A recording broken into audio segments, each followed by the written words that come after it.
പിന്നെ നമ്മൾ റോബോട്ടിൻ്റെ ചാപ്റ്റർ വളരെ നന്നായിട്ട് ചെയ്തിട്ടുണ്ട് എല്ലാ ആളുകളും. പിന്നെ അതിൻ്റെ ഇടയിലാണ് നമ്മളെ ടാഗോറിൻ്റെ നല്ല പോം വന്നത്. ആ പോയത്തിലെ 6 ക്വസ്റ്റ്യൻസ്, പിന്നെ റിഫ്രെയിൻ എന്താണെന്ന് നമ്മൾ പറഞ്ഞു, പിന്നെ റിപ്പീറ്റേഷൻ ഓഫ് ഇനീഷ്യൽ കൺസോണൻറ്റ് സൗണ്ട്സ് എന്ന് പറയുന്നത് ആലിട്രേഷൻ ആണെന്ന് പറഞ്ഞു. ശേഷം വന്ന നമ്മളെ ഗ്ലിംസസ് ഓഫ് എമിറേറ്റ്സ് അല്ലേ, ഗ്ലിംസസ് ഓഫ് എമിറേറ്റ്സ്. അപ്പോൾ നിങ്ങൾ ഈ വാക്കുകൾ കുറച്ചൊക്കെ ഗ്ലോസറീസ് മൈ വേർഡ് ഗാലറി എന്ത് ചെയ്യാൻ വേണ്ടി ശ്രമിക്കണോ, എഴുതാൻ വേണ്ടി ശ്രമിക്കണം. അങ്ങനെയാണ് നമ്മുടെ വൊക്കാബുലറി ഇൻക്രീസ് ചെയ്യാൻ സാധിക്കുക കേട്ടോ. പിന്നെ അതിൻ്റെ അർത്ഥവും പിന്നെ അങ്ങനെ കുറച്ച് വാക്കുകൾ നമ്മളെ കൈമിൽ വേണം, എന്നാലും നമുക്ക് എഴുതാൻ വേണ്ടി പറ്റും. ഇതിൻ്റെയൊക്കെ പിന്നെ ഉത്തരങ്ങളൊക്കെ ഞാൻ PDF രൂപത്തിൽ ഞാൻ അയച്ചിട്ടുണ്ട്. ഇത് ജസ്റ്റ് ഇത് കറക്റ്റ് ഞാൻ പറഞ്ഞതാണ്. ഇത് ടെക്സ്റ്റ് ബുക്കിലുള്ള പേസേജ് അതേപടി എടുത്ത് എഴുതാനാണ് ഇത്. പിന്നെ നമ്മളെന്ത് പറഞ്ഞു, സ്കൂളിലേക്കുള്ള വഴികൾ ഒരുപാട് ആളുകൾ എഴുതിയിട്ടുണ്ട്, വരച്ചിട്ടുണ്ട്. പിന്നെ നമ്മൾ ബോർഡിംഗ് പാസിൻ്റെ കാര്യം പറഞ്ഞു അല്ലേ. നഷ്ഫ മറിയത്തിൻ്റെ ബോർഡിംഗ് പാസ് നോക്കിയിട്ട് നമ്മൾ ഈ സെൽഫ് റിപ്പോർട്ടിംഗ് ഫോം പിന്നെ ഫില്ല് ചെയ്യാൻ വേണ്ടിയിട്ട് ആരെ സഹായിച്ചു? നമ്മൾ നഷ്ഫ മറിയത്തെ സഹായിച്ചു അല്ലേ. പിന്നെ നമ്മൾ ഇവിടെ കുറച്ച് വേർഡ്സ് തന്നിട്ടുണ്ടല്ലേ. പിന്നെ വേർഡ്സിൻ്റെ പ്രത്യേകത എന്താണ്? ഈ വേർഡ്സ് ക്വാളിറ്റിയെ മെൻഷൻ ചെയ്യുന്നതാണല്ലേ. ബ്യൂട്ടിഫുൾ ഗാർഡൻ എന്നൊക്കെ പറയൂല്ലേ, പ്രിറ്റി ഗേൾ എന്ന് പറയൂല്ലേ. അങ്ങനെ ഇതൊക്കെ നമ്മൾ എഴുതിയിട്ടുണ്ട്. അപ്പോൾ അവസാനത്തെ ഗ്ലോസറി, അതായത് നമ്മൾ 2 പാഠത്തിലുമായിട്ട് 3 പാഠത്തിലുമായിട്ട് ഗ്ലോസറീസിൽ എഴുതാത്ത വാക്കുകൾ, ഇപ്പോൾ ആക്സിഡൻറ്റിലൊക്കെ അമേസ്മെൻറ്റ് പിന്നെ ബേഡൊക്കെ നമ്മൾ മുമ്പ് എഴുതിയിട്ടുണ്ടാവും. അപ്പോൾ എഴുതാത്ത ഏതെങ്കിലും വാക്കുകളുണ്ടെങ്കിൽ ആ വാക്കുകൾ കൂടി എഴുതാൻ വേണ്ടി പറഞ്ഞു അല്ലേ. ഇമാജിനേഷനാണ് തീരെ പിന്നെ കുട്ടികൾ എഴുതാൻ വേണ്ടി ശ്രമിക്കാത്തല്ലേ. അപ്പോൾ നമുക്ക് എന്ത് ചെയ്യാം, ആൽബർട്ട് ഐൻസ്റ്റീൻ പറഞ്ഞ ഒരു വാക്കുകൊണ്ടാണ് ഈ പാഠം തുടങ്ങുന്നത് തന്നെ. തുടങ്ങിയിട്ട് പിന്നെ എന്ത് ചെയ്തു, ഡോളിൻ്റെ കുറച്ച് കാര്യങ്ങൾ, ഡോളിനെ ഒരു കുട്ടി നന്നായി ശുശ്രൂഷിക്കുന്ന അല്ലേ, കുറച്ച് ചിത്രങ്ങളും അടിക്കുറിപ്പ് അല്ലേ. അടിക്കുറിപ്പ് എന്ന് പറഞ്ഞാൽ ക്യാപ്ഷൻ കൊടുത്തിട്ടുണ്ടല്ലേ, ക്യാപ്ഷൻ ബിലോ. പിന്നെ അടിക്കുറിപ്പ് മത്സരത്തിനെ പറ്റിയുള്ള നമ്മൾ പറഞ്ഞു അല്ലേ. പിന്നെയോ imagine you had a doll at home, നിങ്ങളുടെ വീട്ടിലൊരു ഡോൾ ഉണ്ടെങ്കിൽ അതിനെ എങ്ങനെയാണ് ടേക്ക് കെയർ ചെയ്യാമെന്ന് നമ്മൾ പറഞ്ഞു. അപ്പോൾ അതിനെ പറ്റിയിട്ട് എഴുതാൻ വേണ്ടി പറഞ്ഞു. അപ്പോൾ എഴുതാത്ത കൂട്ടുകാർക്ക് ഞാൻ ഇന്ന് എന്ത് ചെയ്തിട്ടുണ്ട്, ഒരു പിന്നെ PDF അയച്ചിട്ടുണ്ട്. അതായത് ഇവിടുന്ന് മുതൽ ഈ ഡോളിൻ്റെ വിഷയം മുതലാണ് ആ PDFിലുള്ള. പിന്നെയോ നമ്മുടെ കഫ്കയും പിന്നെ ലിറ്റിൽ ഗേളും ആ ഡോളും തമ്മിലുള്ള ഒരു കഥ നമ്മൾ പറഞ്ഞു അല്ലേ. ഈ ക്വസ്റ്റ്യന് ആൻസർ ചെയ്യാൻ വേണ്ടി ശ്രമിച്ചൊരു കുട്ടിയുണ്ട് അല്ലേ. പിന്നെയോ എന്തുകൊണ്ടാണ് ഈ ഗേള് മൂടിയായി നിൽക്കുന്ന, സാഡായി നിൽക്കുന്ന, അല്ലെങ്കിൽ മ്ലാനത, ആ മുഖത്തെന്തുണ്ട്, ഒരു മ്ലാനത ഉണ്ട് അല്ലേ. There were no letters from some days, കുറച്ച് ദിവസത്തേക്ക് എന്തില്ല, ലെറ്റേഴ്സ് ഒന്നുമില്ല. എന്തുകൊണ്ടായിരിക്കും അങ്ങനെ? പിന്നെ ഇത് എല്ലാവരും ചെയ്തിട്ടുണ്ടല്ലേ. എവിടെയാണിത് നടക്കുന്നത്? ബെർലിനിലെ ഒരു പാർക്കിൽ വെച്ചാണ് നടക്കുന്നത് അല്ലേ. ആ പാർക്കിൽ പിന്നെ ആരൊക്കെയാണ് ക്യാരക്ടേഴ്സ്? ടോട്ടൽ 3 ക്യാരക്ടേഴ്സാണ് ഇതിലുള്ളത് അല്ലേ. പിന്നെയോ ഇതിൻ്റെ theme, what is the theme of this story. പിന്നെ നമ്മൾ കോൺവെർസേഷൻ എഴുതാൻ വേണ്ടി പറഞ്ഞു. നിങ്ങൾ കോൺവെർസേഷൻ എഴുതാത്ത കൂട്ടുകാരൻ്റെ അത് നോക്കി കംപ്ലീറ്റ് ചെയ്യണം. എന്നിട്ട് നമുക്ക് എന്ത് ചെയ്യാം, ക്ലാസ്സിൽ നിന്നൊരു റോൾ പ്ലേ, നമ്മൾ ഫസ്റ്റ് ചാപ്റ്ററിൽ ഒരു റോൾ പ്ലേ ചെയ്തിട്ടില്ലേ, അതുപോലെ റോൾ പ്ലേ ചെയ്യണം. പിന്നെയോ ഡയറി എങ്ങനെ എഴുതാം, നിങ്ങളോട് ഞാൻ പറഞ്ഞിട്ടുണ്ട്, ഇംഗ്ലീഷിലും മലയാളത്തിലും ഒക്കെ ഡയറി എഴുതാൻ വേണ്ടിയിട്ട് അല്ലേ. ആ ഡയറി.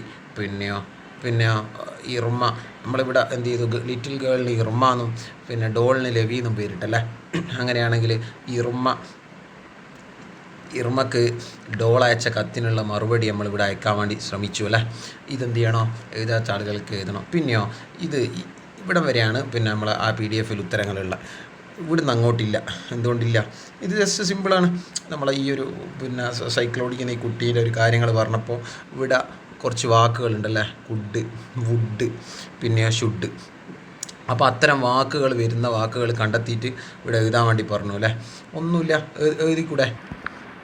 ഈ ഇറ്റാലിക്കിലുള്ള അല്ലെങ്കിൽ പിന്നെ ബോൾഡാക്കിയിട്ട് കുറച്ച് എഴുതിയ കുറച്ച് വാക്കുകളുണ്ടല്ലേ, ആ സെൻറ്റൻസുകൾ കണ്ടെത്തുക, ഇത് സോർട്ട് ഔട്ട് ചെയ്യുക, എന്നിട്ട് ഇതിൽ എഴുതുക അല്ലേ. പിന്നെ ഇവിടെ ഒരു പിന്നെ ബോക്സ് ഉണ്ടല്ലോ, ഷുഡ്, വുഡ്, കുഡ്. ഇതെന്തിനൊക്കെയാണ് ഉപയോഗിക്കുക എന്നുള്ള ഫങ്ഷൻസ് നമ്മൾ പറഞ്ഞു. പിന്നെ ഇവിടെ ഓൾറെഡി നമ്മൾ കുറേ പോയിൻറ്റ്സ് കണ്ടെത്തി കഴിഞ്ഞാൽ നമുക്ക് എന്ത് ചെയ്യുക, അതിലുള്ള ഓരോ എക്സാമ്പിളുകൾ ഇവിടെ കൊടുക്കുക. ഇത് കണ്ടെത്തി കഴിഞ്ഞാൽ എന്ത് ചെയ്യും, ഈ ഉത്തരം ഓട്ടോമാറ്റിക്കായിട്ട് കിട്ടും. പിന്നെ ഏഴാമത്തെ വീണ്ടും ഇറ്റാലിക്കിൽ എഴുതിയ കുറച്ച് വാക്കുകൾ നിങ്ങൾ ശ്രദ്ധിക്കൂ അല്ലേ. എന്നിട്ടോ ഇവിടെ ഒരു പോം തന്നിട്ടുണ്ട്, ആ പോമിലുള്ള കുറച്ച് വാക്കുകൾ നിങ്ങൾ ശ്രദ്ധിക്കൂ. ദാറ്റ്, ഹൂ, വിച്ച് അല്ലേ. ഇതെവിടെയൊക്കെ ഉപയോഗപ്പെടുത്താം എന്നുള്ളത് എന്ത് ചെയ്തു, നമ്മൾ കണ്ടു. എന്നിട്ട് ഇവിടെ ഒരു കോൺവെർസേഷൻ ഉണ്ടല്ലേ. ഈ കോൺവെർസേഷൻ്റെ ഇവിടെ ദാറ്റ്, വിച്ച്, ഹൂ ഇത് ചെയ്ത ആളുകൾ ശരിയാണോ എന്ന് നോക്കണേ. ഞാനിപ്പോൾ എഴുതി തരാം. യെസ്, ഈ ക്ലബിനെ പറ്റിയിട്ട് പരിചയപ്പെടുത്തി കൊടുക്കുന്നു. ആരാർക്ക് പരിചയപ്പെടുത്തി കൊടുക്കുന്നു? ദിയ മിലന് പരിചയപ്പെടുത്തി കൊടുക്കുന്നു. മിലനും ദിയയും തമ്മിലൊരു കോൺവെർസേഷനാണ്. അപ്പോൾ ഇവിടെ കുറച്ച് കാര്യങ്ങൾ സ്കിപ്പ് ചെയ്തിട്ടുണ്ട്. അപ്പോൾ നമ്മൾ ഫസ്റ്റിൽ ഹൂ ആണ് വരിക, രണ്ടാമതും ഹൂ ആണ് വരുന്നത്, മൂന്നാമത് എന്താണ് വിച്ചാണ് വരുന്നത്, അവസാനമാണ് ദാറ്റ് വരുന്നത് അല്ലേ.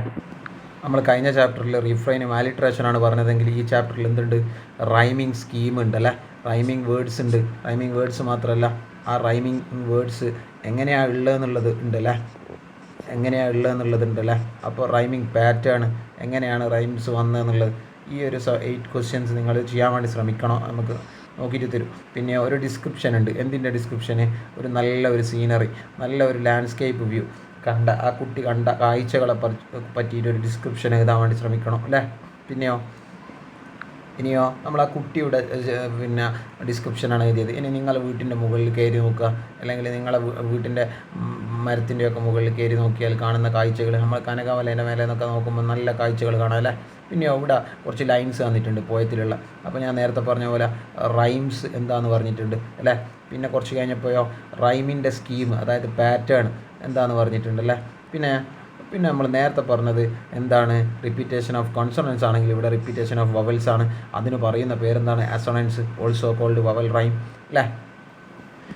എന്നിട്ട് വീണ്ടും ആലിട്രേഷന് കണ്ടെത്താൻ വേണ്ടിയിട്ടുള്ള ഒരു ക്വസ്റ്റ്യൻ ഉണ്ട്. പിന്നെയോ സ്റ്റീഫൻ ഹോക്കിങ്, അരുണിമ സിംഹയൊക്കെ ആരാന്ന് നമ്മൾ പറഞ്ഞു അല്ലേ.